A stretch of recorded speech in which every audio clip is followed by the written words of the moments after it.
Bonjour à tous et toutes. Merci beaucoup d'avoir accepté de participer à cette audition.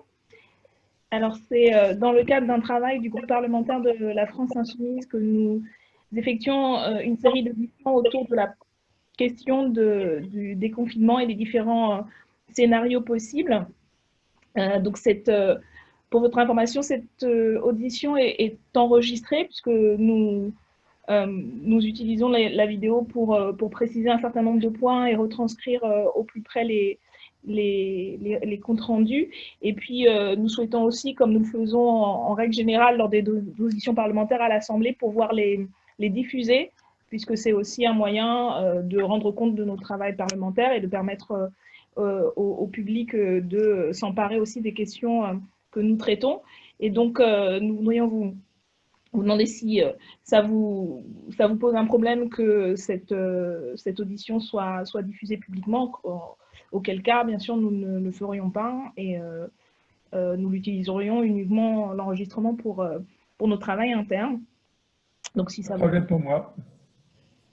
le moins de problèmes, très bien. Et puis, vous aurez l'occasion aussi de nous recontacter s'il y a des passages que vous voulez voir retirer. On vous transmettra dans tous les cas on vous transmettra dans tous les cas le montage qu'on diffusera. Donc voilà, comme je le disais, la série d'auditions qu'on a commencé cette semaine vise à pouvoir rendre un rapport parlementaire donc, de notre groupe sur la question de la planification du confinement. Et nous avons déjà écouté et discuté avec plusieurs chercheurs, militants associatifs, personnel de soignants. Et là, on souhaitait avoir votre retour, expertise et point de vue donc sur les différents scénarios qui sont aujourd'hui discutés, envisagés, préparés, y compris certainement par l'exécutif. Alors, vous êtes 4 intervenants et intervenantes. On vous avait transmis, je crois, une série de questionnements. Et si ça vous convient, je vous propose d'intervenir en préliminaire par rapport à votre analyse de la situation générale et des éléments qui vous semblent importants sur cette question du déconfinement, chacun et chacune entre 10 et 15 minutes. Et ensuite, on aura des demandes de précision et des questions peut-être complémentaires à vous poser. On en aurait pour 1 heure et quart, 1 heure et demie, je pense. C'était le format qu'on a eu jusque-là. Et donc, si vous avez des impératifs, bien sûr, on s'organisera et on réagira en fonction. Voilà. Pour finir, pour vous présenter un peu l'équipe, donc moi je suis Danielle Obono, députée de Paris et membre de la commission des lois à l'Assemblée nationale. Nous travaillons avec Caroline Fiat, qui est députée de Meurthe-et-Moselle et qui n'est pas là pour l'édition puisqu'elle elle a repris son activité d'aide-soignante et du coup elle a des horaires un peu décalés et donc elle ne pouvait pas se rendre disponible cet après-midi, mais elle les membres de la commission des affaires sociales et donc on prépare ensemble et avec notre équipe et l'équipe du groupe parlementaire ce travail. Donc dans l'équipe du groupe parlementaire, il y a Mathilde Julievio qui est la collaboratrice du groupe aux affaires sociales. Il y a donc Sandrine Hirsch qui est la collaboratrice de Caroline Fiat et Brune Seban qui est ma collaboratrice. Et ainsi que Damien Maudet qui travaille avec Mathilde Julievio pour le groupe aux affaires sociales. Donc voici toute l'équipe. Il n'y a pas d'ordre particulier. Donc s'il n'y a personne n'a d'impératif, je peux donner la parole peut-être en premier à Monsieur Gaulier et ensuite Monsieur Samponiaro, Monsieur Gaudière et Madame Gaudière pour terminer, si ça vous convient.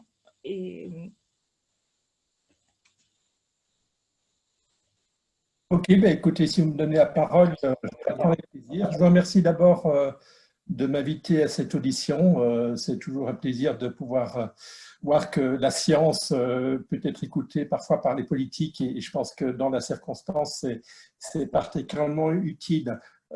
Ceci étant dit, c'est vrai que les modèles épidémiologiques du Covid sont encore extrêmement incertains, avec beaucoup de paramètres très, très incertains, en particulier à cause du fait qu'on a très peu testé de façon aveugle, hein, on n'a pas fait de random sampling des tests. Donc, on est encore aujourd'hui dans une incertitude assez phénoménale sur la situation épidémique réelle du pays, que ce soit en termes de taux positif, en termes de taux d'immunisation. Donc, la science reste encore assez fortement aveugle ou aveuglée par cette absence de données disponibles. Je ne suis pas épidémiologiste, hein, je suis économiste, je suis directeur de la Toulouse School Economics. Ceci dit, ça fait maintenant un bon mois que je travaille sur les modèles épidémiologiques, mais effectivement, ma légitimité est limitée par rapport aux médecins et aux sciences dures que vous allez encore certainement auditionner. Ceci étant dit, c'est vrai que la crise sanitaire a des implications économiques et donc c'est un super moment pour que le milieu médical et le milieu des sciences sociales se parlent pour essayer de converger vers une connaissance scientifique qui combine les différentes questions auxquelles le politique est actuellement confronté. Alors, comment déconfiner? C'est un sujet très complexe, hein. Des modèles qui tournent aujourd'hui avec des R0, les fameux R0 qui nous disent combien de personnes sont infectées combien de nouvelles personnes infectées va être infectées par un malade. Le R0 circule entre 2 et 10, donc pour donner une illustration de l'incertitude scientifique. Donc tout ce que je vais dire est conditionnel à des hypothèses sur ces estimations qui, pour moi, avec un R qui tourne autour de 3. Mais à nouveau, on pourrait avoir une situation plus catastrophique si le R était autour de 10. Un déconfinement non contrôlé pourrait être catastrophique, hein. Si on doit déconfiner sans précaution au mois de mai, il faut s'attendre à avoir 2-3 vagues de la pandémie dans l'année qui vient avec des centaines de milliers de morts à la clé.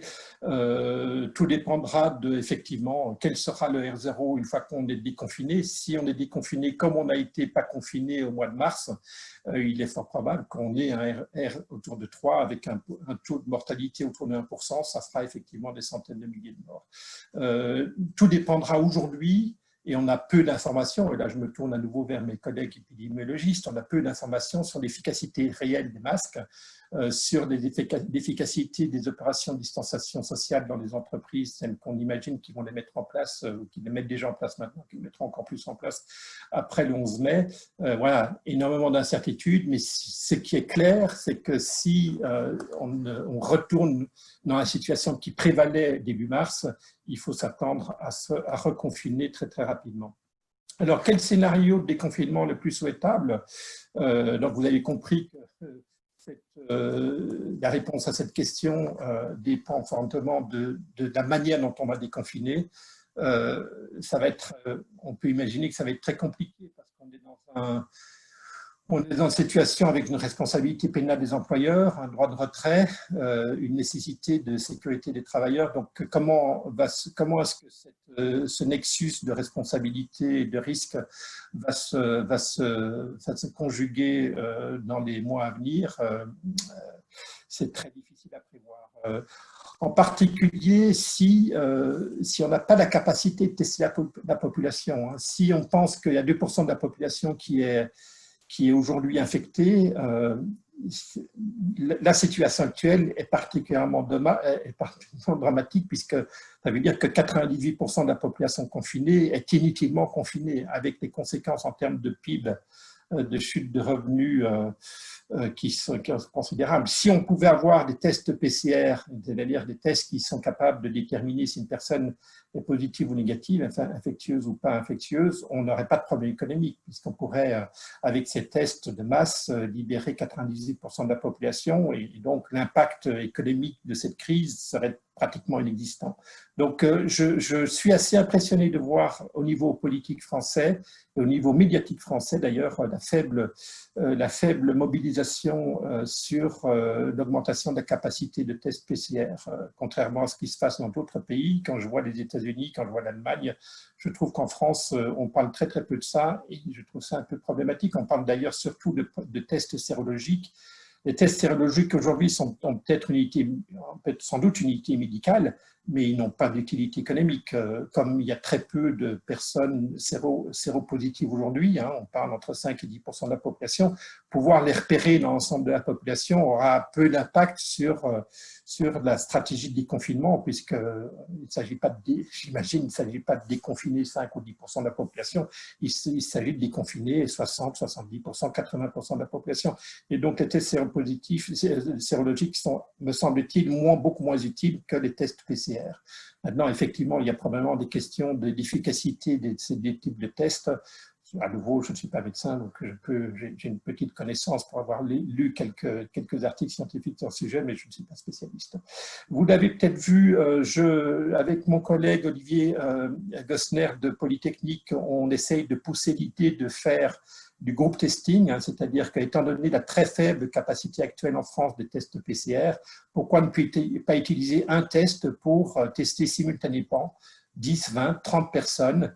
Comme le taux de positif est assez faible, il y a des bonnes chances que ces 10, 20, 30 personnes soient toutes négatives. Et dans ce cas-là, le test PCR renverra un résultat négatif qui permettra de libérer ces 10, 20, 30 personnes. Et donc, on a une démultiplication de la capacité de déconfinement de la population à travers ces groupes testing. Ça se fait dans le Nebraska, ça se fait en partie en Allemagne et dans d'autres endroits. Pourquoi est-ce qu'on ne ferait pas en France? En France, on n'a pas de test, mais on a des idées. Ou j'espère en tout cas. Alors, question sur les mesures d'urgence en termes économiques pour les entreprises, pour les particuliers. Alors, je pense d'abord, un point important, le premier instrument d'amortissement des chocs économiques dans nos économies, ce sont les fonds propres des entreprises. Donc, les fonds propres des entreprises sont des coussins d'amortissement. C'est normal qu'en période de crise aussi intense que celle-ci, on ait des chutes importantes des valeurs des actifs financiers qui représentent ces fonds propres. Donc, évidemment, ces fonds propres sont totalement insuffisants pour supporter l'entièreté du choc macroéconomique que nous subissons. Ce n'est pas de la faute des entreprises, mais enfin bon, ceci n'empêche. Les actionnaires qui sont propriétaires de fonds propres de ces entreprises, c'est normal qu'ils soient en première ligne pour subir ces pertes. Et d'ailleurs, dans les bons états de la nature, dans les bonnes années, elles ont des rentabilités de ces investissements qui sont très importantes, qui les compensent pour ces risques de pertes importants dans les retournements que nous vivons comme aujourd'hui. Ceci étant dit, évidemment, l'État a un rôle à jouer, étant donné que les fonds propres des entreprises sont limités. Il faut, et je l'ai indiqué dans différentes prises de parole dans les médias ces dernières semaines, c'est tout à fait crucial qu'on socialise au maximum les pertes subies par les ménages. On a la chance en France d'avoir un système de protection sociale qui fonctionne relativement bien. On a un système d'assurance chômage partiel que nous devons utiliser au maximum de ses capacités. On a le gouvernement a mis en place des compensations pour les indépendants, pour probablement des abandons d'aide fiscale pour les petites et moyennes entreprises. Bref, tout ce qui peut permettre de socialiser les pertes au niveau des ménages, que ce soit les salariés, que ce soit les indépendants, que ce soit les responsables de petites et moyennes entreprises. Je pense qu'il faut l'utiliser au maximum. Il sera toujours temps de parler, et j'en parlerai dans quelques instants d'ailleurs, de l'augmentation de la dette publique de la France, mais ce n'est exactement pas le sujet aujourd'hui. J'ai émis l'idée dans les réseaux sociaux de la possibilité c'est un sujet délicat, j'en conviens, que l'État mette aussi en place un système d'assurance décès temporaire pour les personnes qui décèdent du Covid.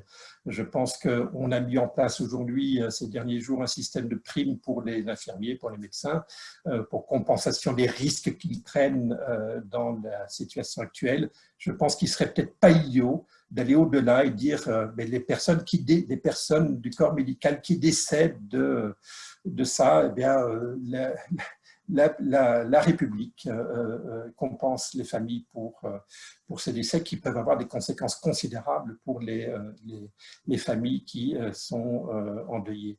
Maintenant, ceci étant dit, c'est vrai que les économistes et les psychologues ont déjà pas mal travaillé sur les problématiques de motivation intrinsèque, extrinsèque. Dans ce cadre-là, c'est vrai qu'il y a des gens qui ont, des infirmiers, des médecins, qui ont une motivation intrinsèque à être au maximum de leur capacité, même à prendre des risques pour leur vie.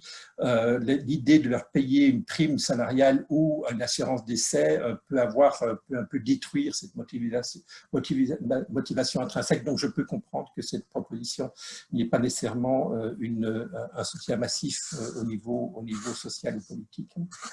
Quelles sont les conséquences de la crise du Covid et des mesures d'urgence prises sur le fonds de finances publiques? Alors, je me suis déjà exprimé début mars sur le fait que si une pandémie devait arriver en France, il faudrait s'attendre à un choc économique de l'ordre de 10 à 20% du PIB, en fonction de la durée du confinement. On y est en plein. Je pense qu'il faut s'attendre, si on parvient à socialiser les pertes dans la société française à travers tous les mécanismes de soutien des revenus des ménages, il faut s'attendre à une augmentation de la dette publique de cet ordre de grandeur, 10, 20, peut-être 30% en fonction de la durée du confinement. L'État français a une chance importante par rapport aux particuliers, c'est de pouvoir s'endetter, et la France a encore la chance d'avoir une certaine crédibilité sur le marché financier international. Pour combien de temps, on le verra. Mais voilà, pour l'instant, elle peut le faire, donc elle peut lisser ce choc considérable sur les revenus des ménages en empruntant sur un marché financier, c'est-à-dire en acceptant de gonfler la dette publique pour amortir ce choc dans la durée. Les conséquences de ça, cette augmentation de la dette publique aura des conséquences. D'abord, je pense qu'il faudra une augmentation de la fiscalité pour que dans les bonnes années, je ne dis pas dans un mois, dans 2 mois, dans 6 mois, dans 1 an, dans 2 ans, quand l'épidémie sera vraiment derrière nous, il faudra vraiment réfléchir à réduire la dette publique à travers à la fois des mécanismes fiscaux et des mécanismes de meilleur contrôle de la dépense publique.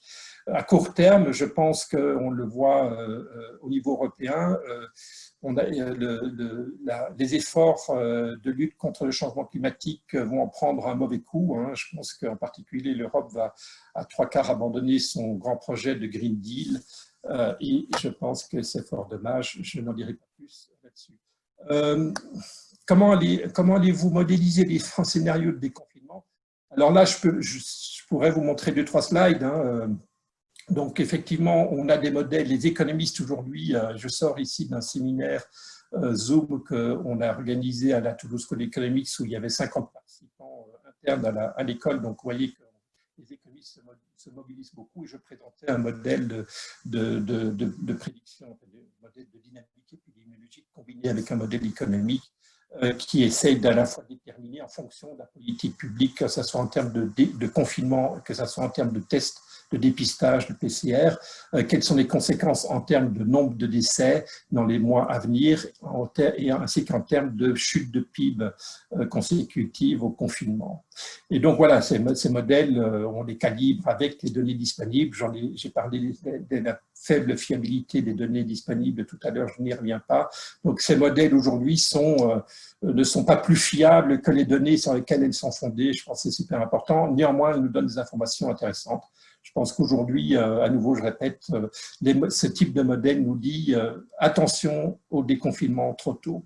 Si on déconfine trop tôt, on va se reprendre une deuxième vague de coronavirus qui pourrait être bien plus catastrophique que la première.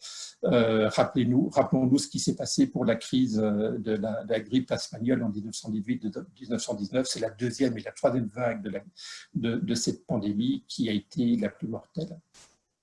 Importance des tests randomisés, je pense qu'il faudrait encore plus dire en France l'importance d'avoir une estimation de la réalité du monde dans lequel on est.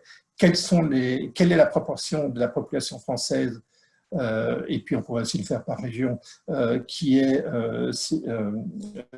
susceptible, quelle est la proportion de la population française qui est infectée, quelle est la proportion de la population française qui est immunisée. Je pense qu'en absence de ces données, ça va être super compliqué d'avoir un débat public sur ces questions. Donc, un nouvel appel pour que le gouvernement organise dans les délais les plus rapides des tests randomisés.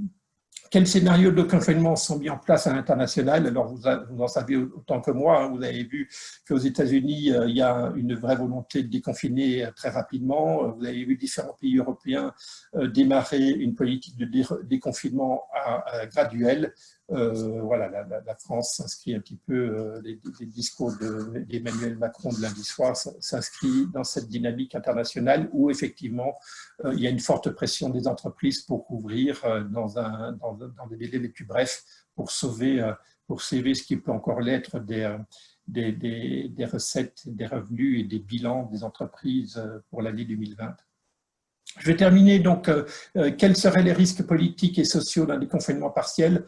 C'est un très beau sujet, hein. Je pense qu'on est là dans la plus parfaite illustration de la difficulté de l'art, du politique et de la science, comment la politique parle à la science, comment la science parle aux politiques. Aujourd'hui, en France, on a de vraies difficultés à avoir des interactions saines entre les deux mondes. La responsabilité politique va être nécessairement fortement engagée, on le voit déjà. Elle l'a déjà été à l'époque du H1N1 et des procès qui ont pu être faits en l'encontre du ministère de la Santé de l'époque pour l'excès d'achat de vaccins. C'est complètement certain qu'on va avoir un même scénario à l'issue de cette pandémie. Il y a des tas de questions importantes qui ne sont pas discutées aujourd'hui, qui devraient être discutées pour que notre démocratie fonctionne convenablement. Comment combiner l'économique et le sanitaire? Comment contenir l'épidémie sans attenter aux revenus des ménages? Comment choisir entre la vie et le niveau de vie? Quelle est la valeur de la vie humaine? Ce sont des questions qui aujourd'hui sont très difficiles à organiser sous forme d'un débat public. Voilà, je m'arrête ici. Je vous remercie. Merci beaucoup. Monsieur Sampognaro, s'il vous plaît. Oui, moi aussi, je vous remercie par l'invitation. Je vais peut-être parler moins de l'aspect sanitaire parce que je ne le ferai pas aussi bien que Christian Gaulier. Mais nous, à l'EFCE, et je suis désolé, mais jusqu'ici, on a axé quasiment toute notre réflexion sur déjà l'effet du confinement. Donc, on a publié une première publication sur l'impact économique du 1 mois de confinement. Lundi prochain, on fera notre mise à jour de l'évaluation de l'impact, mais surtout, on va ajouter l'impact pour les différents agents économiques. Donc, je vais vous donner des grandes masses de comment le confinement a affecté les différents agents, donc les ménages, les entreprises et l'État, qui est quand même un point de départ pour la stratégie de déconfinement. Nous, à l'EFCE, on commencera notre réflexion sur le déconfinement la semaine prochaine. Donc, j'aurai plutôt des généralités à dire sur le déconfinement. Donc, je vais commencer, mais je pense que je vais traiter un peu tous les sujets quand même. Je ne vais pas faire la revue de presse de tous les indicateurs économiques depuis le début de l'année, parce que ça donne un peu le tournis. Juste en janvier, la production industrielle mondiale a eu sa chute la plus importante depuis qu'on mesure la production mondiale, alors que l'épidémie était concentrée exclusivement en Chine. Donc, on peut s'attendre à des chiffres encore plus catastrophiques pour février et surtout pour mars. Et tout ceci montre vraiment l'ampleur du choc, qui est quand même vraiment un choc rarement observé en économie à ce point-là, à la fois les ménages qui sont empêchés de consommer parce que les commerces sont fermés, mais aussi les entreprises qui ont une impossibilité à organiser les processus de production. Bon, dans notre première évaluation, on a dit ceci pour un mois de confinement, ça représente une chute de 1/3 d'activité, de PIB mensuel.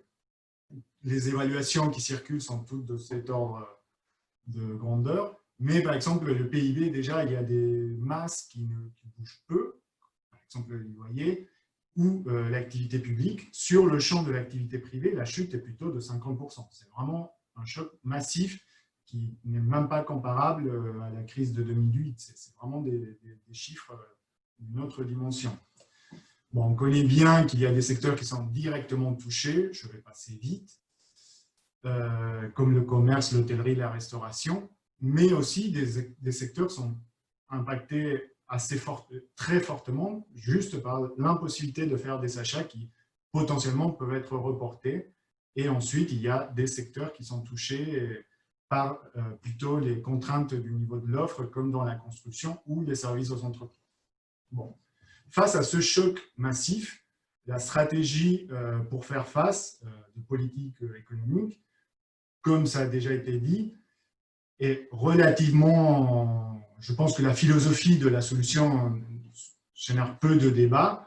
La solution a été, face à ce choc massif qui est presque par définition non anticipable et qui affecte tout le monde de la même façon, donc les mécanismes d'assurance classiques sont mal adaptés, dans nos systèmes économiques, on a trouvé une seule solution, c'est qu'il y a un seul agent qui peut s'endetter massivement, qui peut avoir une horizon de vue, je vais caricaturer, infini, et qui peut diluer le choc dans le temps, c'est l'État. Cette assurance ne sera jamais parfaite, mais l'État doit être là pour assurer les bilans privés. Donc, je suis d'accord que la stratégie de socialisation des pertes était, on ne pouvait pas l'éviter, et que ceci, en plus d'avoir une logique, on va dire, de court terme, une logique de long terme, qui est celle de maintenir les relations de travail et éviter les faillites pour éviter des destructions de capital pour des motifs purement économiques. Donc, une fois qu'on a parlé un peu du passé, nous, lundi, on va publier, comme je vous ai dit, notre évaluation de l'impact sur les bilans, on va dire, des différents agents.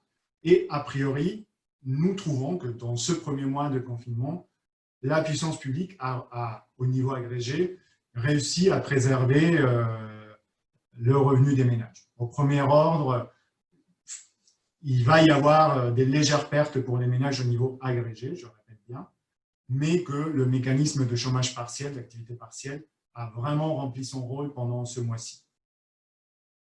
Après, je vais parler des situations un peu critiques, parce que je pense que la crise liée au Covid a mis en avant, a un peu exprimé les failles dans le système de protection sociale, et j'appellerais ça les trous dans la raquette qui existent. Et pour aller très vite, c'est les indépendants, les contrats courts, les intermittents et les auto-entrepreneurs. Bon, je reviendrai un peu plus tard sur ces cas-là. Par ailleurs, nous estimons que les entreprises vont quand même encaisser une partie du choc à court terme.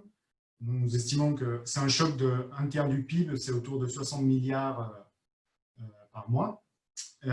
Donc, 1/3 de ce choc sera encaissé à court terme par les entreprises. Donc, 1/3, c'est autour de 20 milliards, ce qui, déjà au premier ordre, les reports de fiscalité et de cotisation sociale permettraient au moins de limiter, on va dire, les problèmes de trésorerie. Je ne parle pas encore des problèmes durables, structurels liés au choc. En tout cas, à court terme, les reports permettent au moins en plus des mesures mises en œuvre, les reports, en tout cas pour le mois de confinement qu'on a vécu, a permis d'absorber le choc. Et le secteur public aurait absorbé le reste du choc dans 2/3. Donc, pour nous, les ménages, en plus de, on va dire, dans l'ensemble, le revenu est maintenu, mais ils vont sortir avec un niveau historiquement élevé d'épargne. Donc, cette épargne qui va être vraiment très importante va poser on va dire, des questions pour le déconfinement, car le système productif va être, on va dire, empêché, dans certains secteurs surtout, à un moment donné où, dans un déconfinement vraiment très important, s'il est important, peut aboutir à que les reports de consommation se fassent assez rapidement, ce qui engendrerait d'autres problèmes. Donc, dans le déconfinement, la politique économique va être vraiment difficile à piloter car on aura des secteurs vraiment en crise profonde et des secteurs vraiment où la demande peut être massive, soudainement. Donc, il va falloir piloter fin la politique économique. Je pense que ce serait vraiment important que la Banque centrale, comme apparemment elle le fait pour l'instant, mais assure des taux bas durablement à la fois pour les États et pour les entreprises, car il faut vraiment que ce choc massif soit dilué dans le temps. Et probablement, il faudra adapter les mécanismes de chômage partiel à des situations de déconfinement long. Ça va être un des enjeux du moment. Et ça reste un peu, pour l'instant, pas très abouti intellectuellement, mais il va falloir aussi réfléchir à des mécanismes d'activité réduite pour le capital non utilisé. A priori, comme Christian Gaulier l'a dit, le capital et l'entreprise est fait pour amortir les chocs, mais le choc qu'on vient de vivre est tellement particulier qu'il faut aussi penser à des mécanismes, on va dire comme ça, pour amortir aussi le choc financier du capital non utilisé, par exemple avec des mécanismes d'amortissement comptable accéléré, mais c'est encore inabouti dans notre réflexion, mais en tout cas, c'est un point qui va se poser.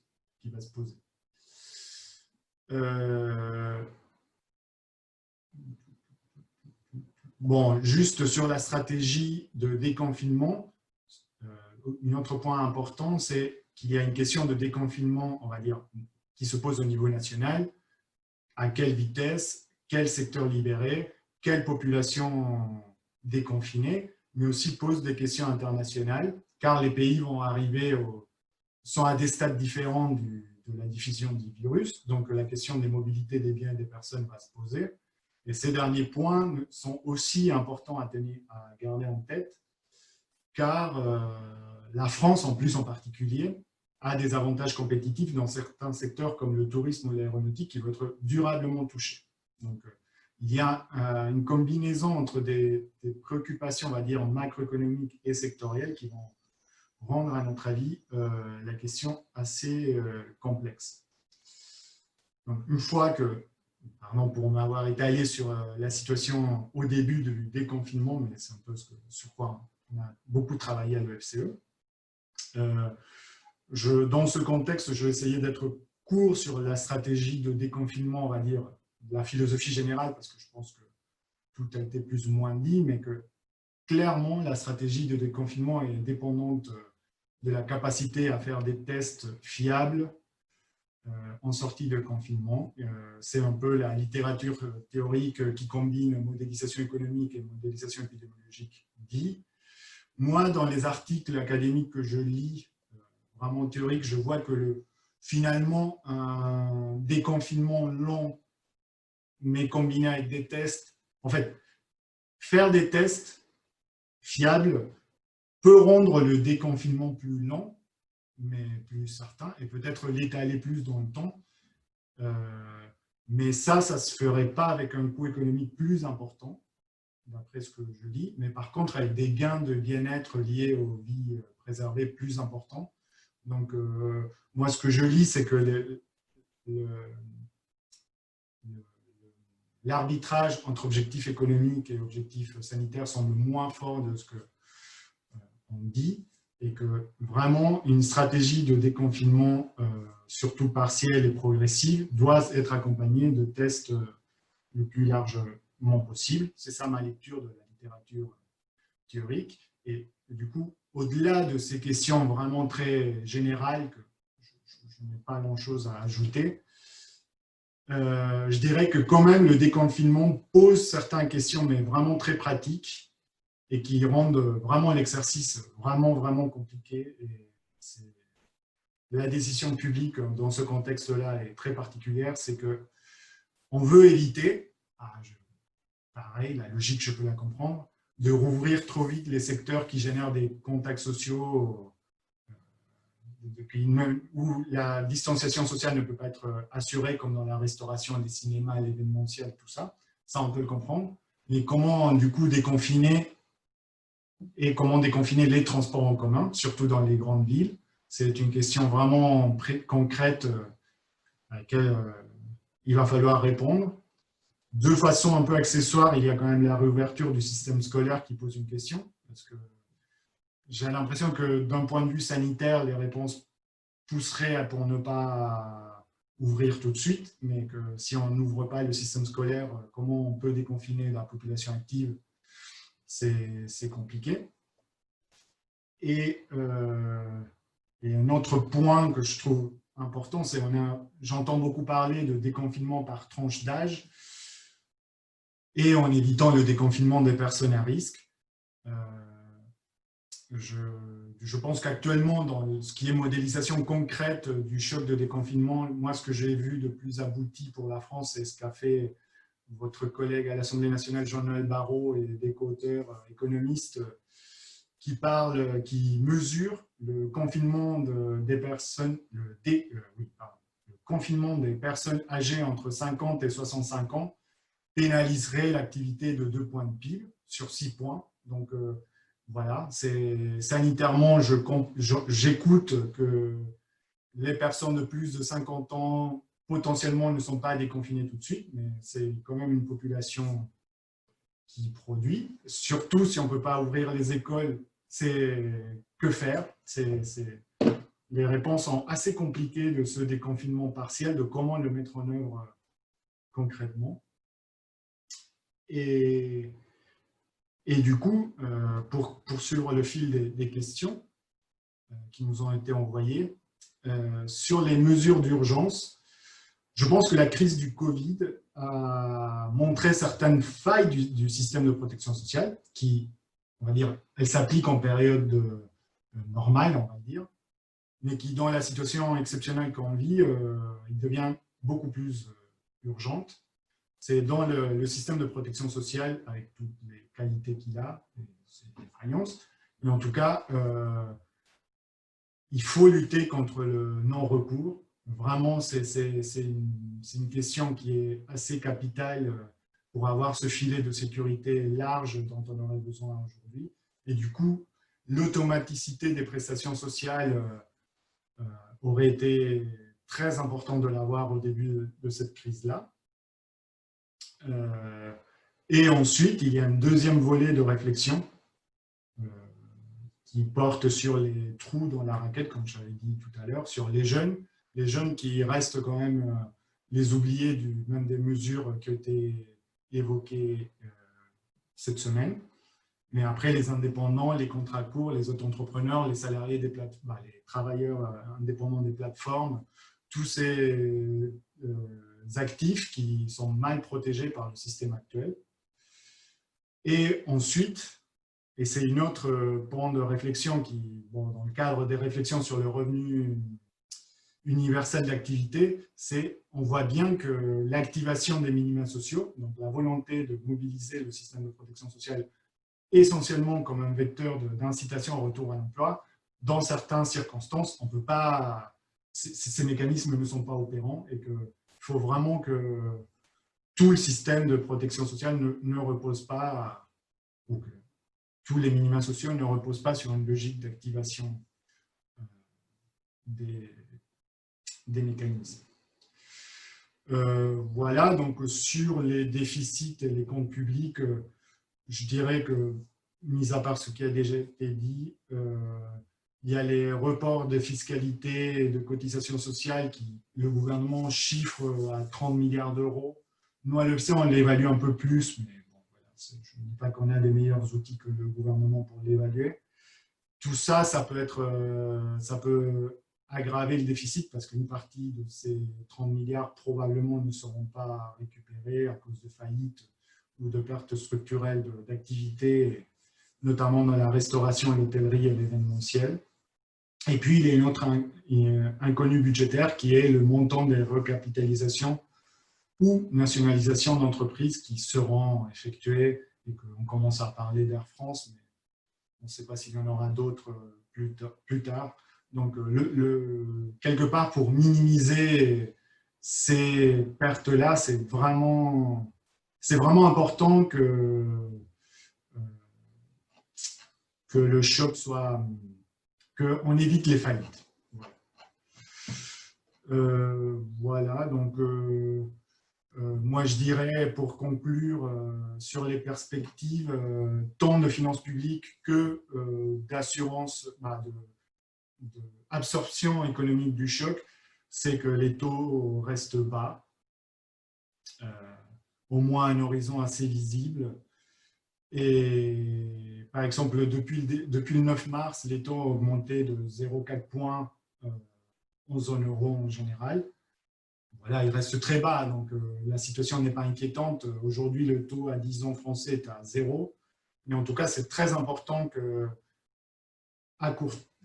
qu'à un horizon, on va dire, relativement clair, les taux restent bas et que les spreads en zone euro, les écarts de taux en zone euro soient maîtrisés, car sincèrement, on vit un choc qui est historique et qui n'était pas prévisible pour les acteurs privés, donc c'est ou public.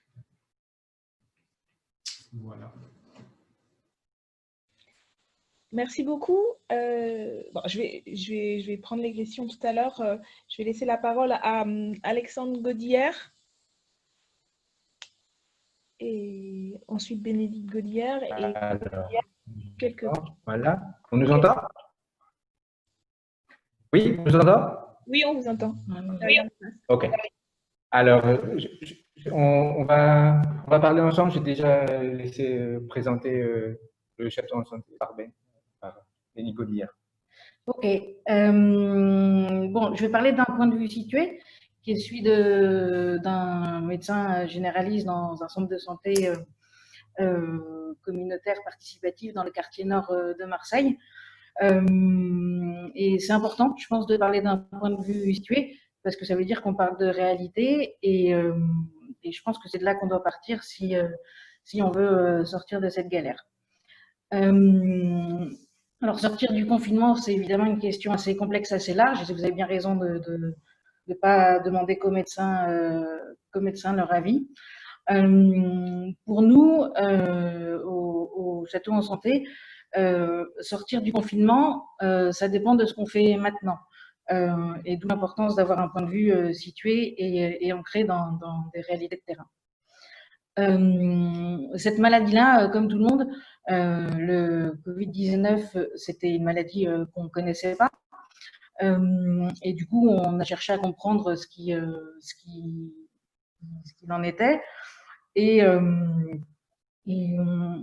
mettre en lien avec la réalité de notre quartier, qui est fait de cités. C'est à peu près 12 000 habitants, les 4 cités qui nous entourent, au nord des quartiers nord de Marseille. Donc c'est un quartier extrêmement populaire, avec un confinement qui est plutôt très respecté, mais qui est difficilement soutenable étant donné les conditions d'habitation des personnes, les conditions de logement souvent insalubres, des familles très nombreuses, souvent monoparentales. Donc c'est ça la réalité. Du coup, comme on cherchait à voir comment on pouvait avancer face à cette maladie-là qui touche le quartier comme le reste du pays, on a commencé à se dire qu'il fallait pouvoir tester le plus largement possible. Pourquoi tester le plus largement possible? Tout simplement parce que, comme je l'ai dit, le confinement, il est extrêmement difficile à réaliser au quotidien. Quand vous êtes, par exemple, une personne malade qui a plusieurs membres de la famille, que les communs sont très partagés, les cages d'ascenseur, etc., que les gens, la plupart, n'ont pas de voiture pour faire les courses. Voilà. C'est quelque chose de difficile, même si, encore une fois, je tiens à souligner qu'il est plutôt très respecté dans le quartier pour des raisons, pour de bonnes raisons, mais aussi pour des raisons qu'il faudrait questionner, je reviendrai plus tard. Du coup, pourquoi dépister le plus largement possible? Tout simplement parce que notre idée, et je pense que c'est ça la bonne idée, il s'agit de soutenir l'isolement, même plus que le confinement, des personnes diagnostiquées positives. Qu'est-ce que ça veut dire soutenir ce confinement? C'est-à-dire avoir très régulièrement des contacts médicaux par téléconsultation pour voir comment ça va, voir l'évolution de la maladie, etc. Mais aussi soutenir la qualité et la faisabilité du confinement, c'est-à-dire, on peut considérer que toutes les personnes du foyer vont rapidement être contaminées, donc contagieuses. Donc, ça veut dire faire les courses pour elles, leur apporter à manger, faire les démarches administratives s'il y en a à faire, ainsi de suite.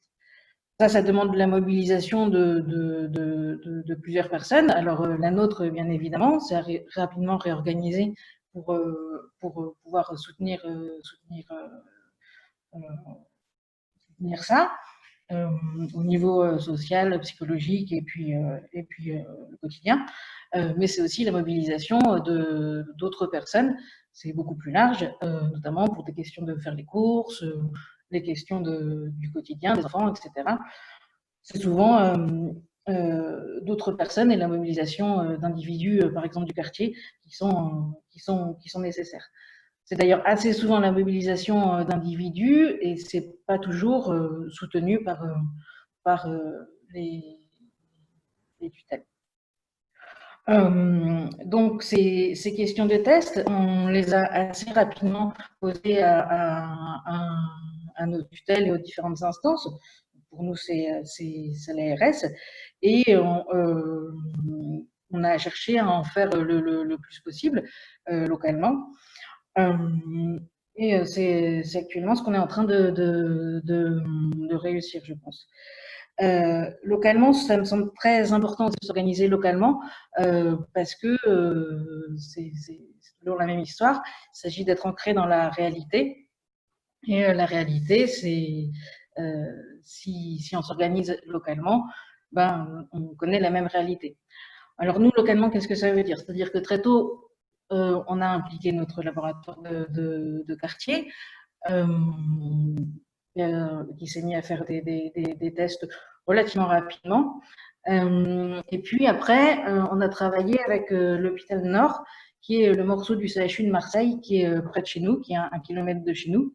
Ça me semble très important de signaler ça, parce que c'est un morceau de CHU qui a tendance à être un petit peu désossé progressivement de ses capacités d'hospitalisation, de ses capacités techniques, de laboratoire et autres, pour recentraliser en centre-ville. C'est généralement, je pense, quelque chose de pas très bien en termes de santé publique.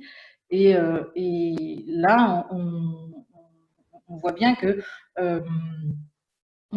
pour s'organiser sur une épidémie aussi importante que celle-là, c'est très important de pouvoir parler des mêmes choses. Si on parle au morceau du CHU qui est au centre-ville, on n'est pas toujours sur la même planète vis-à-vis des populations qui nous entourent. Du coup, pour dire ce que l'on fait maintenant, là, c'était le premier jour d'un dépistage. Alors, on ne peut pas encore parler de dépistage de masse, ce serait un petit peu présomptueux de notre part, mais en tout cas de dépistage de plus grande envergure que l'on organise dans le quartier à partir le premier jour, c'était aujourd'hui. Donc, c'est quelque chose qu'on a organisé avec Médecins sans frontières et donc l'hôpital Nord, l'hôpital public, le CHU, pour faire un maximum de tests proposés au plus de gens possible. Alors, il y a deux particularités à ce dispositif. Première particularité, c'est que ce serait un dépistage qui est absolument gratuit. Et ça nous semble aussi très important, parce qu'une personne, avec ou sans couverture sociale, la contagiosité et la possibilité de transmettre aux autres personnes, elle est, vous vous en doutez bien, exactement la même qu'une personne qui a la sécurité sociale et une couverture maladie complète. Donc c'est très important que ces tests soient gratuits. Ce qui n'est pas le cas si vous allez en laboratoire de ville, par exemple. Donc, on a commencé à faire ça aujourd'hui. Avec les moyens logistiques de MSF.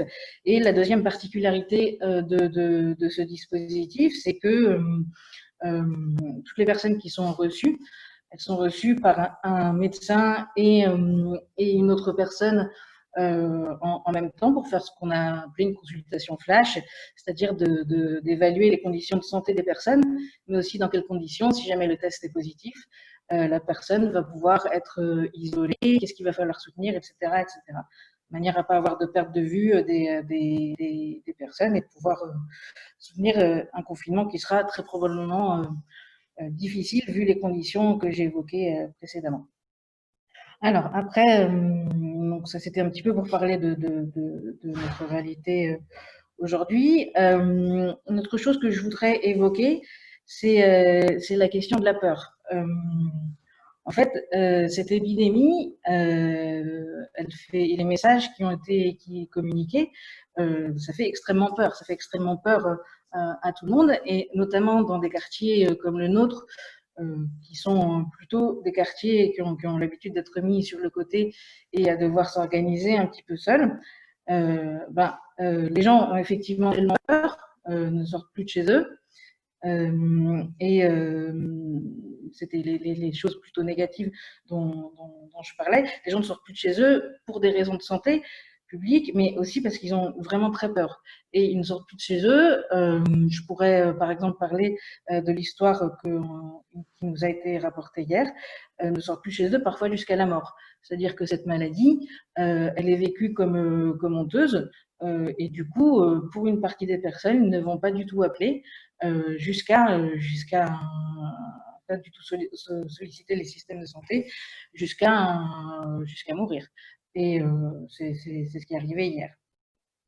Du coup, je parle de la question de la peur parce que je pense qu'il faut qu'on y réfléchisse dès maintenant, et je voudrais mettre ça en parallèle avec ce qui est évoqué pour sortir de l'épidémie, c'est la question du tracking. La question du tracking pour remonter les chaînes de transmission traquées par géolocalisation, etc. Alors, je pense que c'est tout à fait le genre de mesures qui peuvent aller du côté de la peur, et c'est vraiment, je pense, et on pense au Château en Santé, que c'est une très mauvaise chose, parce que la relation de soins, elle est basée sur une relation de confiance, que ce soit pour cette maladie-là ou que ce soit pour d'autres maladies. Si les gens commencent à avoir peur d'aller vers les soignants, on va au-devant de catastrophes sanitaires, et pas seulement en lien avec cette maladie. C'est-à-dire qu'il faut continuer à soigner le diabète, il faut continuer à soigner les autres maladies infectieuses, il faut continuer à s'investir en santé mentale, etc. Je pense qu'il est important, au niveau là où on en est, même si tout n'est pas comparable en tout point, de parler de l'épidémie du VIH. Qu'est-ce qui a marché dans l'épidémie du VIH? C'est, une des choses en tout cas qui a marché, deux choses on va dire. C'est l'augmentation des connaissances des personnes concernées et de l'ensemble de la population, et la réduction des risques et des dommages. Nous, ce qu'on pense qu'il faut appliquer, c'est tout à fait ça, même si le VIH, c'est une transmission, comme vous savez, sanguine et sexuelle. Et là, on est face à un virus qui est une transmission respiratoire pour l'essentiel. Néanmoins, c'est une épidémie, et du coup, il faut qu'on travaille en alliance avec les personnes qui sont infectées. Il faut que les gens connaissent lorsqu'ils prennent des risques et connaissent lorsqu'ils n'en prennent pas.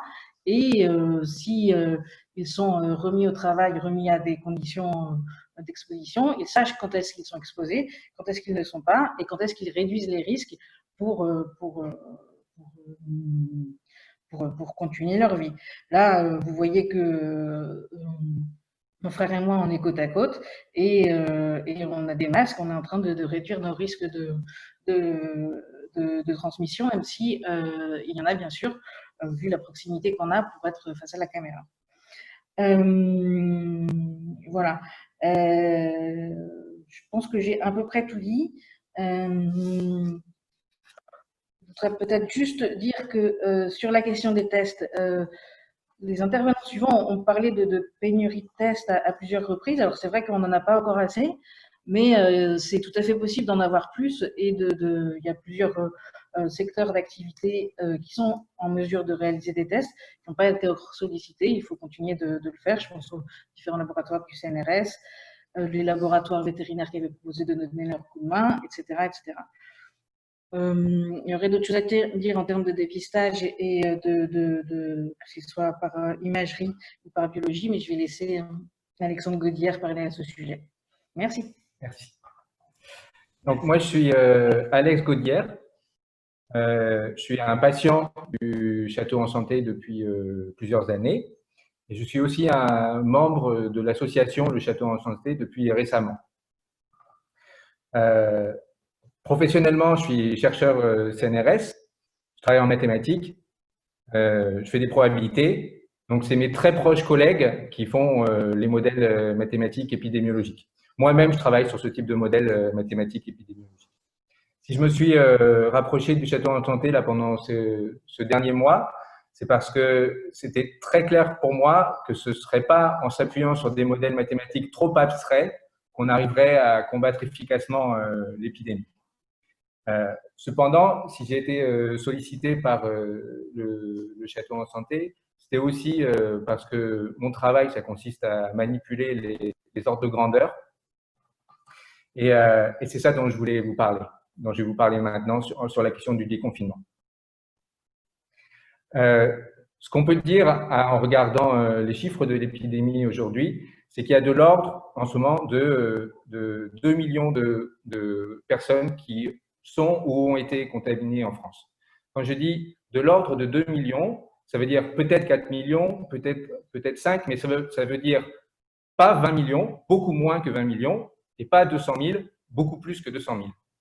Ce chiffre-là de 2 millions, c'est un chiffre qui est à la fois très petit et énorme. Je dis qu'il est très petit parce que si 2 millions de personnes ont été exposées au virus, ça veut dire que l'énorme majorité des Français n'a pas aujourd'hui été exposée au virus. Ça veut dire que si on supprime le confinement,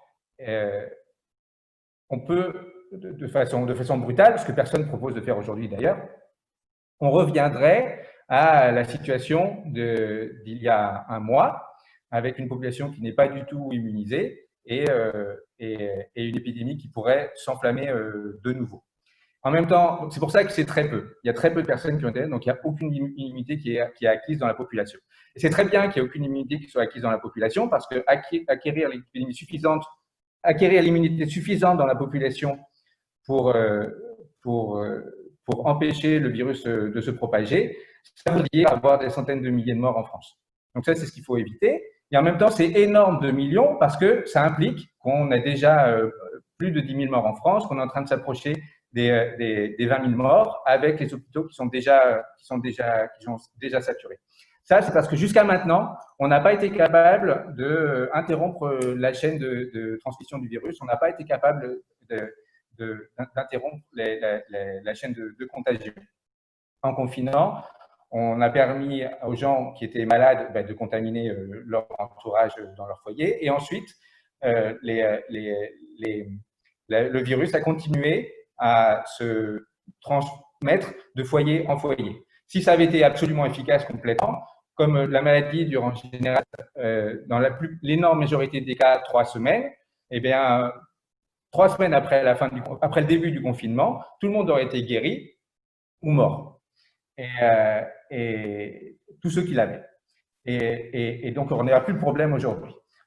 Pourtant, on a tout le temps, on a encore de plus en plus de gens qui arrivent à l'hôpital en ce moment, même s'il y a une légère baisse de la saturation toute petite des services de réanimation en ce moment.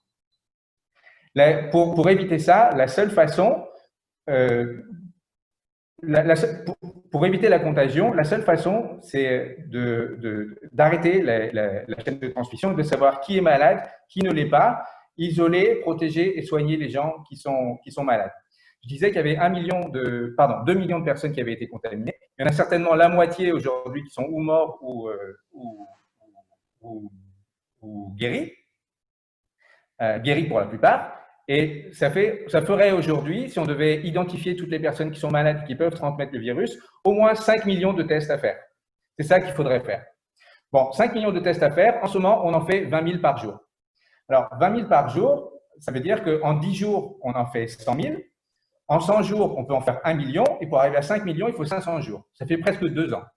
Voilà. Donc, si on continue comme ça, pour empêcher qu'on ait des centaines de milliers de morts en France, il faudrait qu'on reste 2 ans dans cette situation comme on est en ce moment.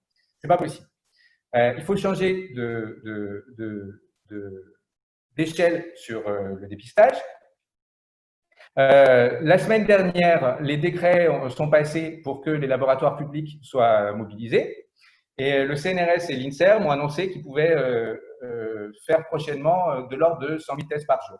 Si on ajoute la capacité de mobilisation du privé, ça devrait faire de l'ordre de 200 000 tests par jour, ce qui permet de faire 1 million de tests en 5 jours et 5 millions en 25 jours en un mois. Donc, s'il y a 1 million de personnes qu'il faudrait dépister aujourd'hui, ça nous prendrait 1 mois avec des capacités maximum, qui passe par la mobilisation de tout ce qui est disponible sur le territoire. Pour l'instant, ce n'est pas ce qui se passe. Les échos que j'ai des laboratoires, c'est plus de laboratoires où il ne se passe rien que de laboratoires où les gens sont mobilisés. Donc, on est obligé de faire avec ce qu'on a pour faire le dépistage un peu comme l'a décrit ma sœur. Et avec la bonne volonté de pas assez de personnes. Il y a d'autres tests qui seraient possibles pour identifier, y voir plus clair dans cette épidémie. Ce sont d'une part les tests sérologiques et d'autre part les tests par scanner. Parce que le scanner permet de récupérer les faux négatifs des tests PCR, des tests par amplification d'acide nucléique, et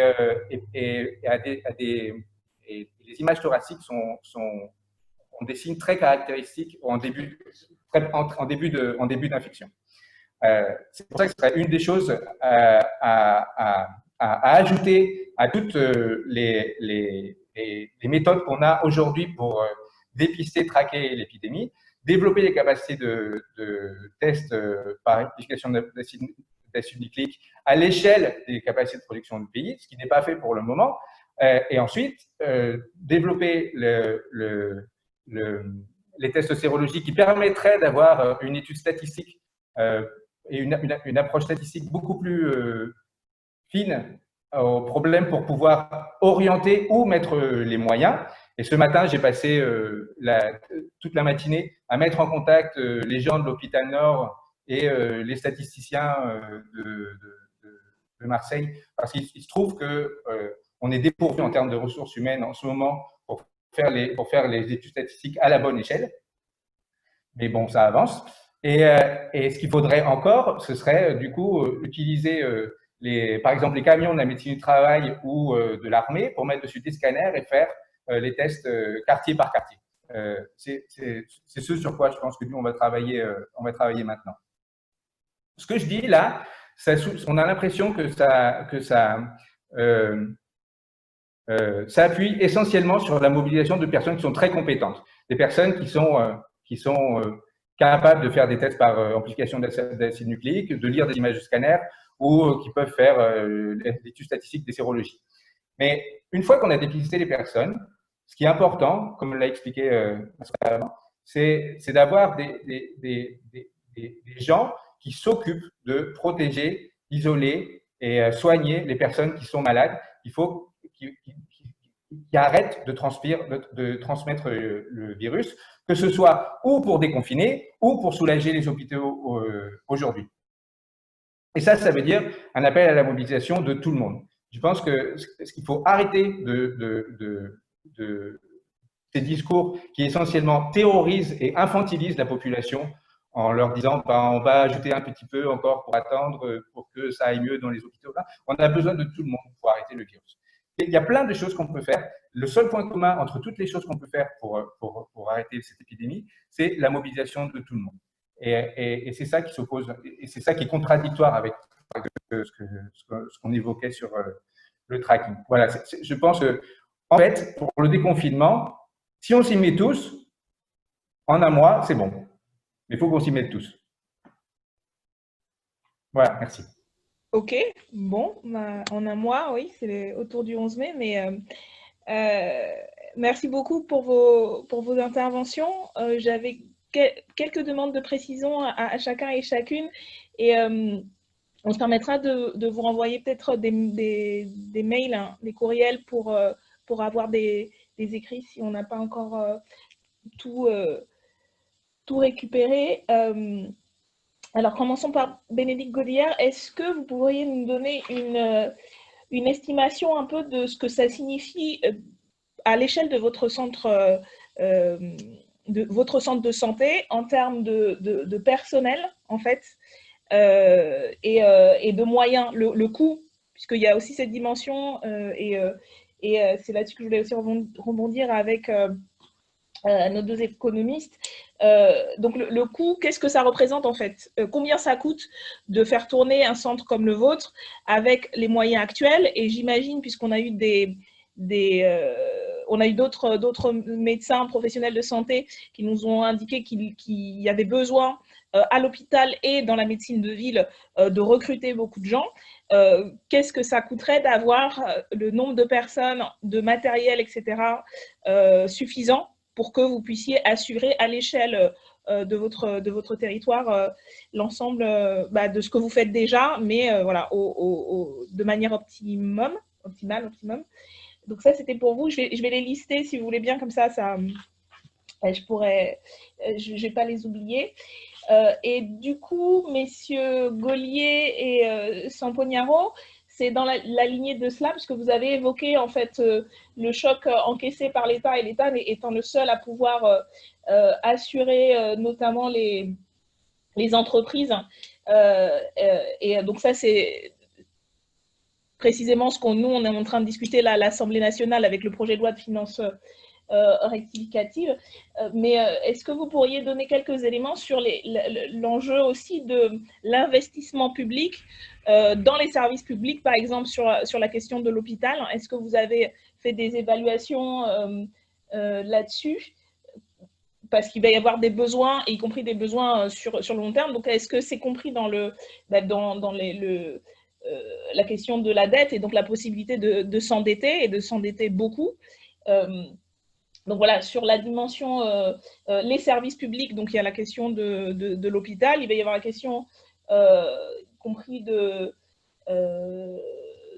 d'autres secteurs comme les EHPAD, etc. Est-ce que vous avez des études et des précisions là-dessus? Et le dernier point, d'un point de vue économique, c'était sur la question de la dette.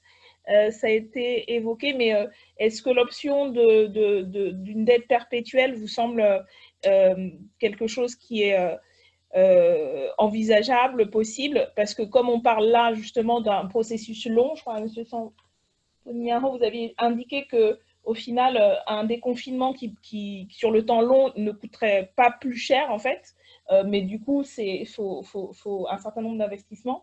Et donc, la proposition, voilà, qu'il y ait une dette perpétuelle qui soit possible avec un financement, un rachat de la BCE, de la dette des États. Voilà les trois. Donc, Madame Godillard, peut-être, si vous avez des éléments de précision. Et ensuite, Monsieur Sampognaro et Gaulier, si vous pouvez...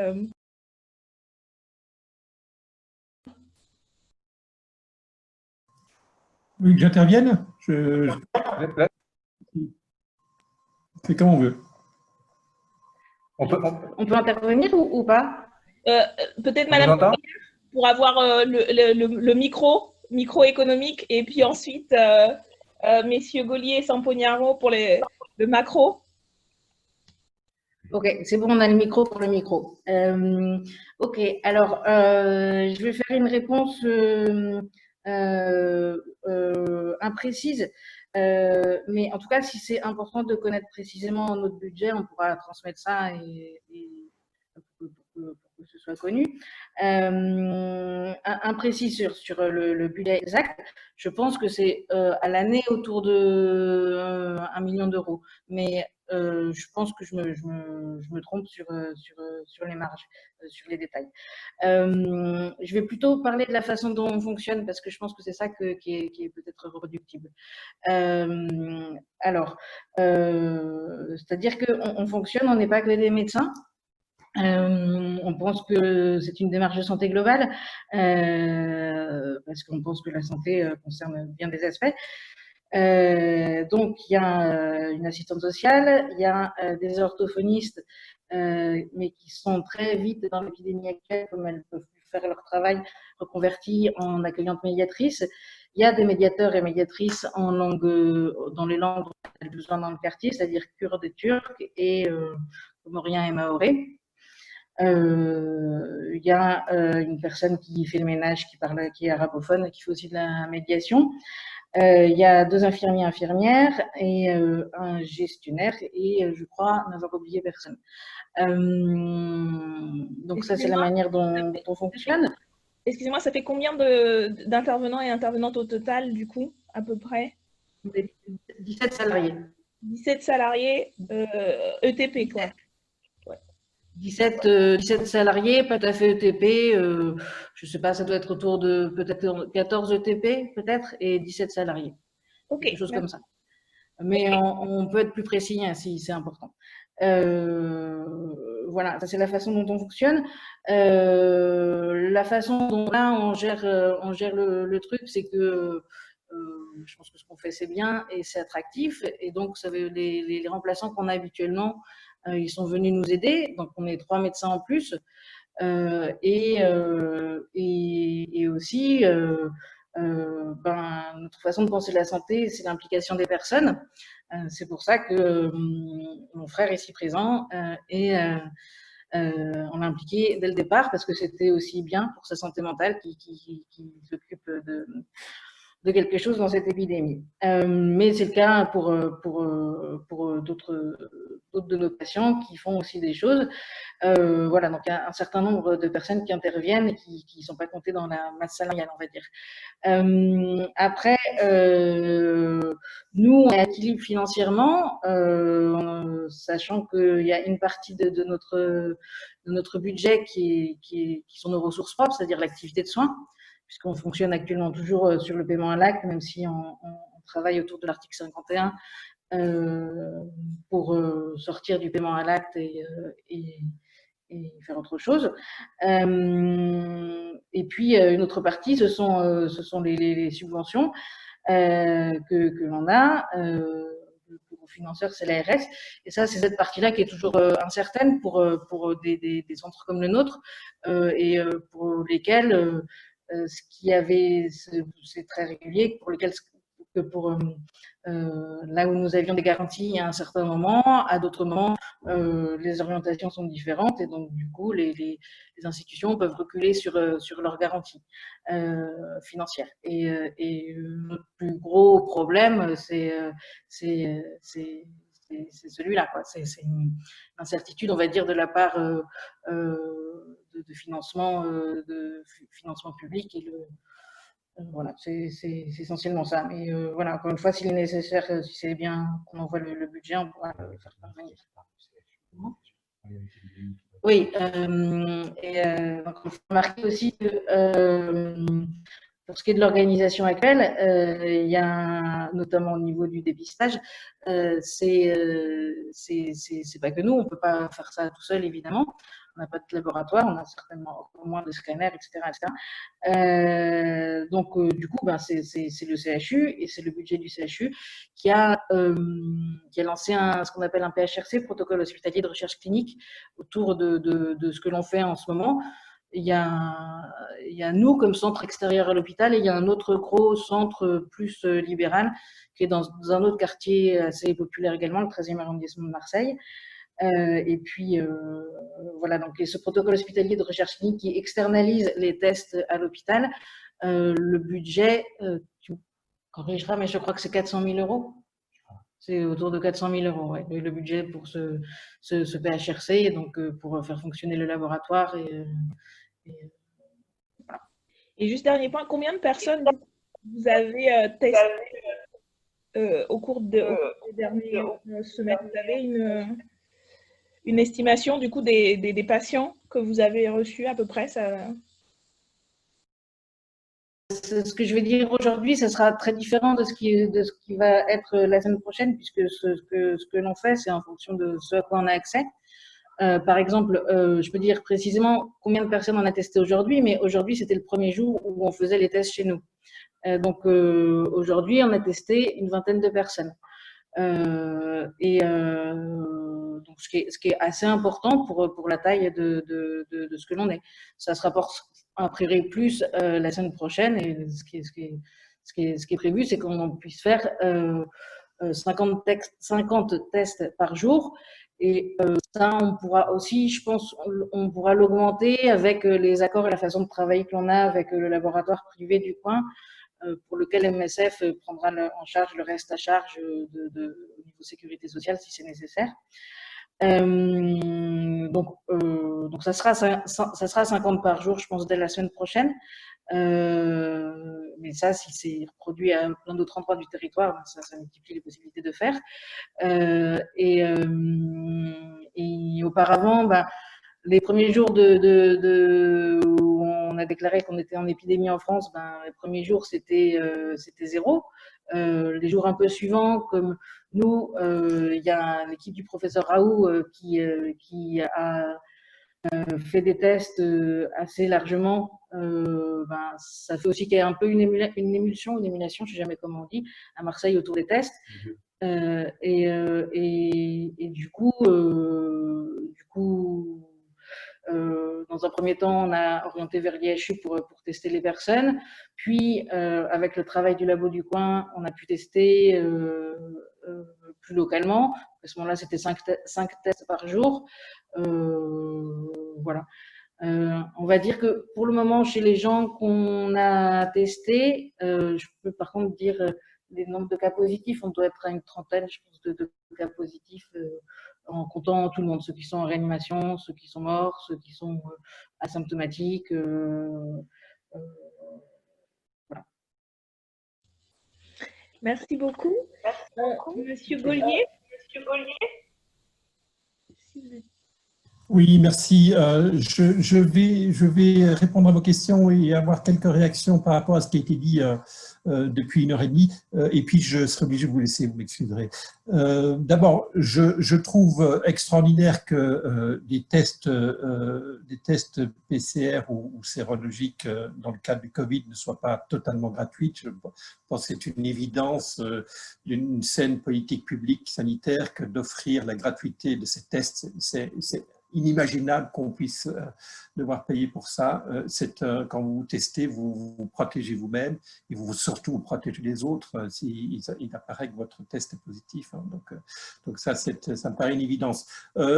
Par rapport à ce que disait mon collègue du CNRS, des tas de choses intéressantes, je pense qu'effectivement, et je le dirais dans des mots un petit peu différents, dire on va s'en sortir en un mois si on parvenait à être vraiment très efficace dans le confinement, je pense que c'est un petit peu utopique. Je pense qu'il faut dire, c'est que plus on sera sévère sur le confinement à court terme, plus vite on pourra sortir de cette saloperie.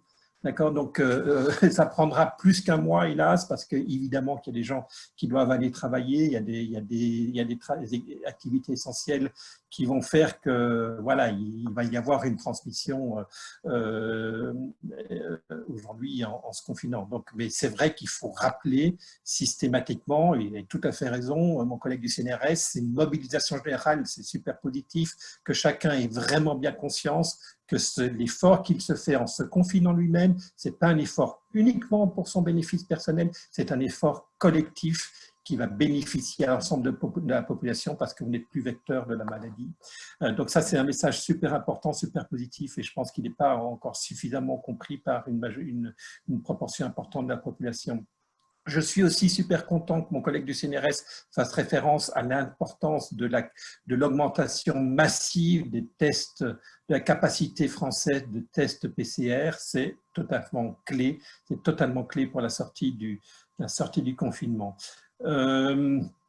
Sur vos questions, Madame la députée, oui, moi, je n'ai pas personnellement fait de calcul et je ne suis pas légitime pour le faire sur les besoins d'investissement de structures et de personnel dans le milieu hospitalier et plutôt plus globalement dans le cadre de la politique de santé en France. Ce que je voudrais dire simplement, c'est que je pense que cette crise devrait nous faire réfléchir à l'avenir sur comment l'État gère les risques collectifs, comment il les mesure, quelle est sa politique de risk management, comment il investit dans les infrastructures de prévention. On a parlé beaucoup ces derniers mois du fait qu'on est beaucoup dans le curatif, pas suffisamment dans le préventif. Et je pense qu'il faut que l'État français ait une vraie réflexion sur sa politique de prévention, que ça soit de toute nature, que ça aille de la santé au nucléaire, au risque environnemental et j'en passe, et des meilleurs. Donc voilà, j'appelle pour une meilleure évaluation des politiques publiques, en particulier dans les politiques de prévention des risques. Et puis finalement, sur votre question relative à la dette perpétuelle, oui, je pense qu'effectivement, c'est une bonne idée d'avoir des échéances longues pour notre dette. Plus on aura du temps pour rembourser, moins on aura de problèmes à court terme pour la gestion de cette dette publique. Ceci étant dit, ce n'est pas parce que la dette est perpétuelle qu'il ne faudra pas la rembourser un jour. Et donc, je pense qu'il faut aussi se rappeler que quand les beaux jours reviendront, il faudra qu'on réfléchisse à la meilleure utilisation de l'argent public, notre problématique de pression fiscale et notre problématique de gestion de la dépense publique. Pour terminer, vous avez raison aussi, Madame la députée.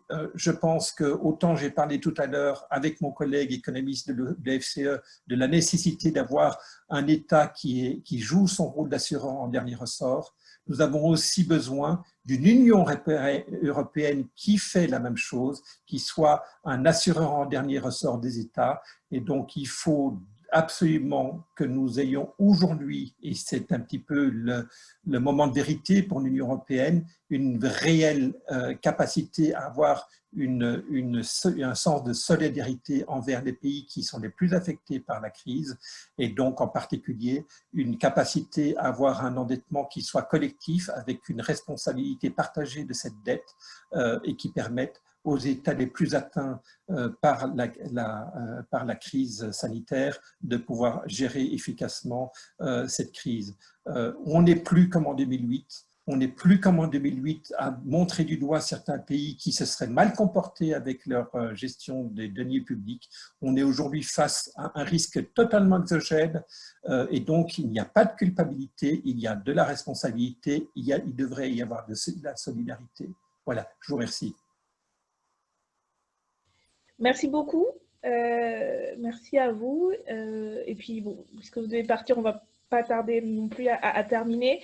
Comme je vous disais, on se permettra peut-être de vous redemander quelques petits détails et on vous transmettra bien sûr à la fois notre rapport ou le préliminaire et puis la vidéo de cette audition. Merci beaucoup.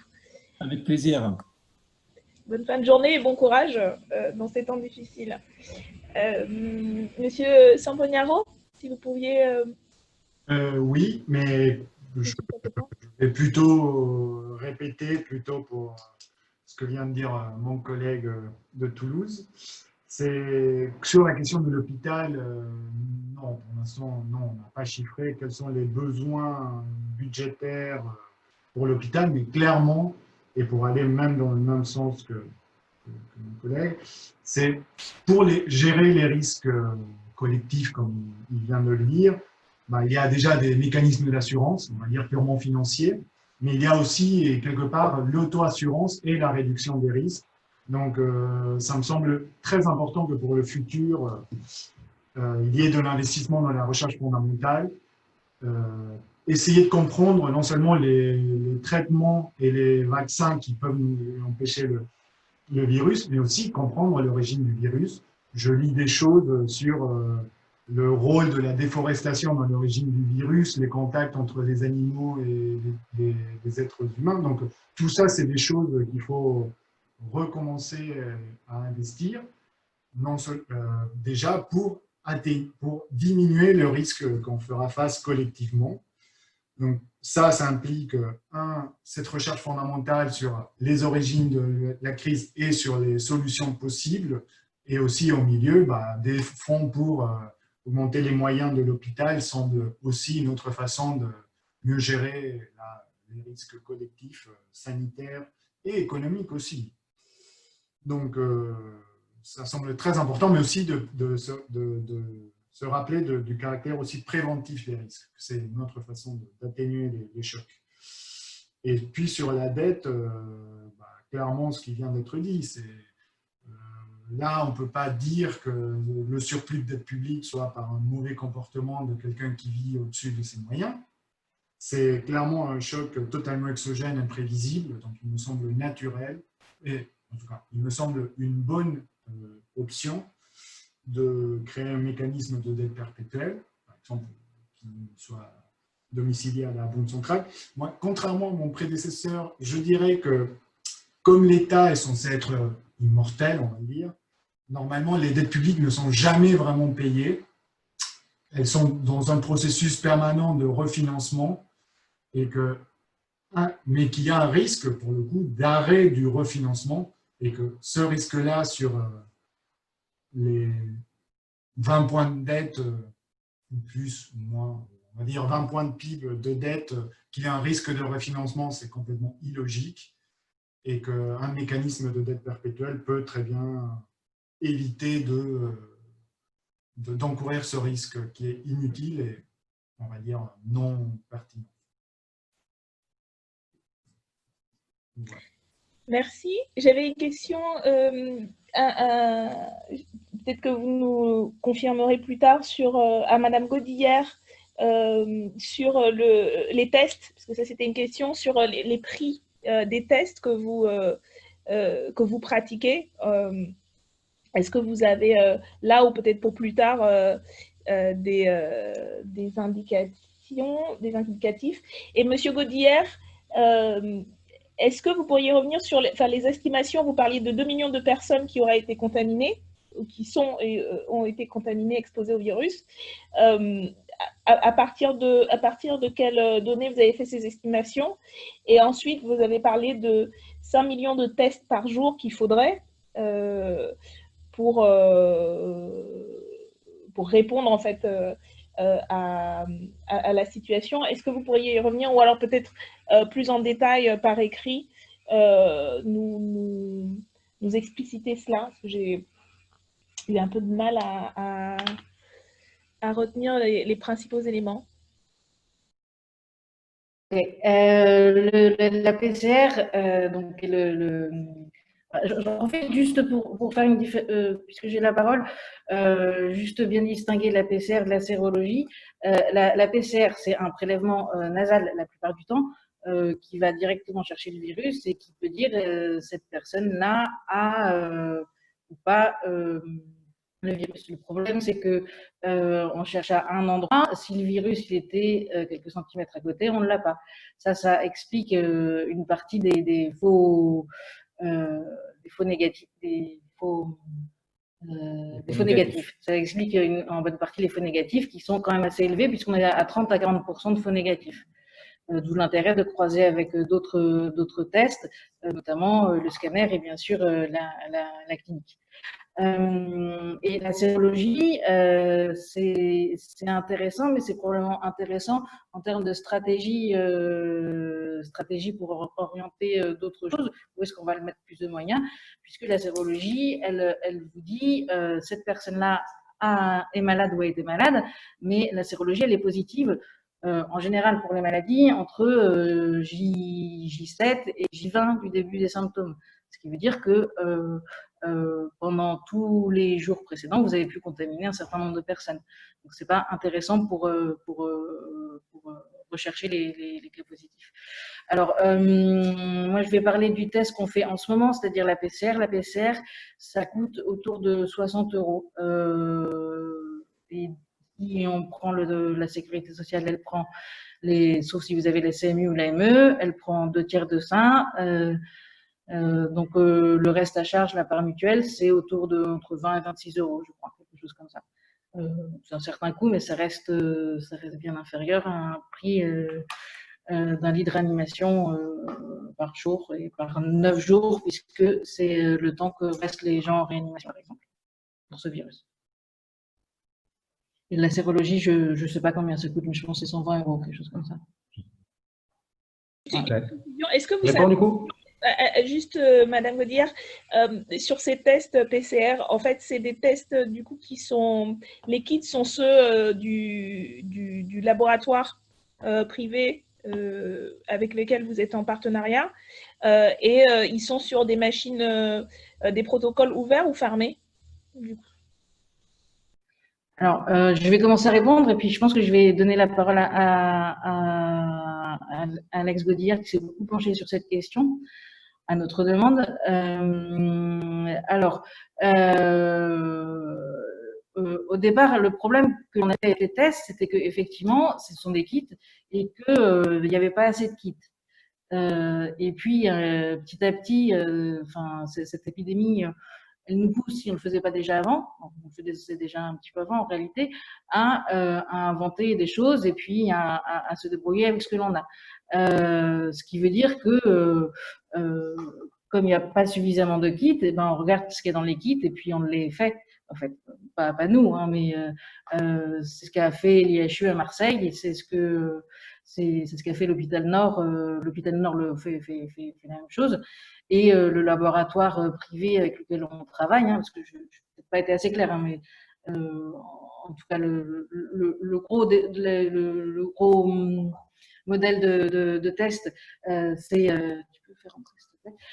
Le gros modèle de test un peu massif, c'est une démarche avec le service public, avec l'hôpital Nord. Et localement, on continue de travailler au niveau privé avec le laboratoire Alphabio, qui est un groupe de laboratoires. Et je pense qu'ils font la même chose. Hein. Ils se sont mis à les fabriquer eux-mêmes parce qu'effectivement, il n'y avait pas assez de kits. En tout cas, ça j'en suis pas sûre pour Alphabio, mais en tout cas, j'en suis sûre pour ce qui est de l'IHU et de l'hôpital Nord. Oui, c'est ça. Donc, voilà. Je ne sais pas si j'ai tout dit, sinon, tu compléteras. Du coup, sur les tests, je n'ai rien à rajouter. Par contre, sur les estimations, je peux répondre du coup. D'abord, une précaution, ce que j'ai dit, c'est des ordres de grandeur. Le fait qu'on ait si peu de tests fait qu'on n'y voit pas grand-chose.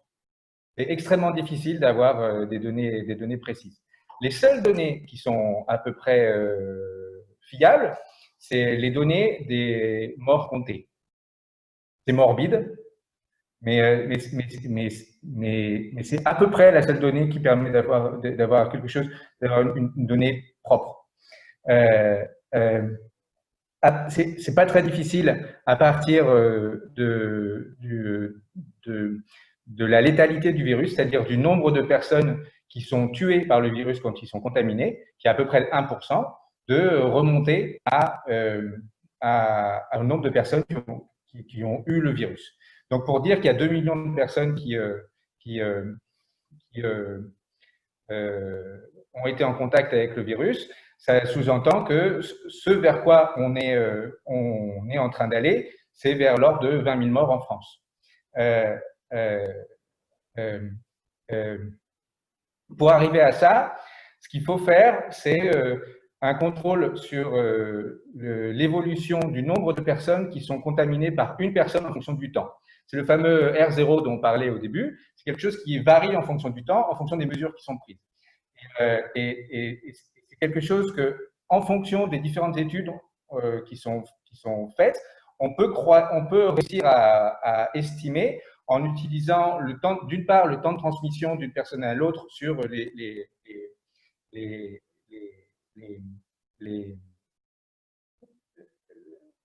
sur les études qui sont faites sur les patients précis, et d'autre part l'évolution de la maladie et du nombre de décès. Voilà comment on arrive à ce chiffre-là.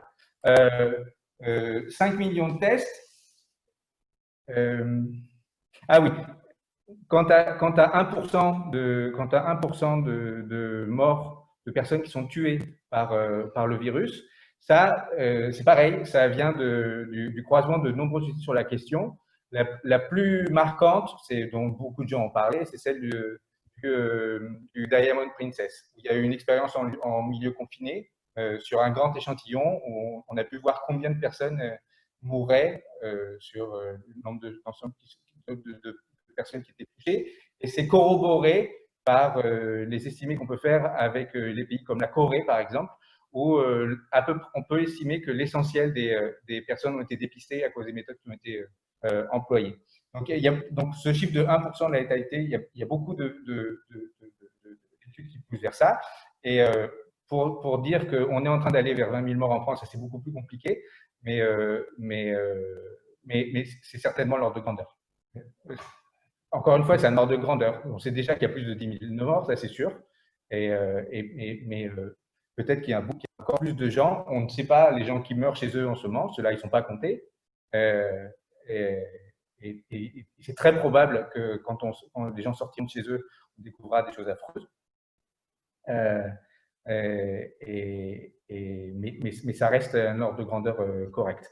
J'en profite enfin pour répondre, réagir à ce qui a été dit à propos de la mobilisation. Quand je parle de mobilisation, c'est bien sûr faire attention à ne pas propager le virus, mais c'est surtout de la mobilisation pour prendre soin des personnes qui sont touchées par le virus. Il faut les identifier, les isoler, les protéger et les soigner. Et ça, c'est un travail titanesque. Parce qu'une personne qui peut pas sortir de chez elle pour aller faire ses courses, il faut que quelqu'un lui fasse ses courses. On est obligé de faire ça. Et ça va au-delà de faire attention à ne pas transmettre le virus. Ça veut dire faire des choses qu'on n'a pas l'habitude de faire. Et ça, c'est tous les gens qui travaillent sur cette épidémie, c'est tous ceux qui sont en train de faire. Par exemple, la personne qui a monté le laboratoire pour faire les tests par amplification d'acide nucléique à PCR, le test PCR, à l'hôpital Nord, au CHU de l'hôpital Nord à Marseille, c'est une personne qui d'habitude fait du diagnostic prénatal. C'est pas ça son travail d'habitude. Les soignants de l'hôpital Nord, aujourd'hui, ils mangent essentiellement avec plein de personnes qui viennent faire la cuisine pour eux et qui les soutiennent. Il y a une mobilisation énorme. Si on veut, et c'est celle-là qu'il faut encourager. Pas juste pour rester chez soi, mais alors, bien sûr, il ne faut pas faire n'importe quoi. C'est complètement délirant, par exemple, d'aller construire des bâtiments qui ne servent strictement à rien pour protéger les personnes aujourd'hui. Et du coup, transmettre son virus à une personne et du coup à tout son foyer, puisque les gens restent ensemble beaucoup plus qu'avant. Alors, bien sûr, il ne faut pas faire ça. Mais pendant un temps limité, si on s'y met tous, il faut qu'on fasse d'autres choses que les choses auxquelles on est habitué. J'en profite enfin pour répondre à une question qui avait été posée dans les questions que je voulais mentionner. En parlant du déconfinement, on a beaucoup parlé du déconfinement des personnes peu fragiles, plutôt que laisser les fragiles chez eux et les peu fragiles peuvent sortir. Une personne peu fragile, ce n'est pas une personne qui n'est pas contagieuse. Le problème, c'est comment est-ce qu'on identifie ce virus. Voilà. Excusez-moi, les 5 millions de tests par jour, l'ordre de grandeur? Donc 2 millions de contaminés. 2 millions de contaminés, ça c'est à peu près sur toute l'histoire. L'histoire, elle commence il y a un mois.